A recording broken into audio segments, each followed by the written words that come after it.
السلام عليكم ورحمة الله وبركاته. إن شاء الله يعني في العام الجديد إن شاء الله يكون سعيد علينا بإذن الله تعالى جميعا.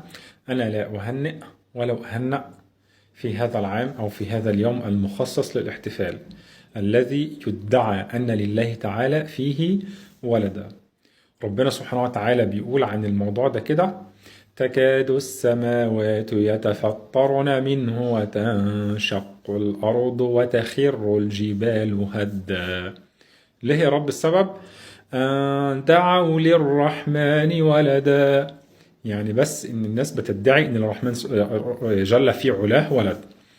فاللهم إنا نعبدك ولا نشرك بك شيئا، ونشهد أنك أنت الله الواحد الأحد الفرد الصمد القادر المقتدر على كل شيء قدير، الأول الآخر الظاهر الباطن.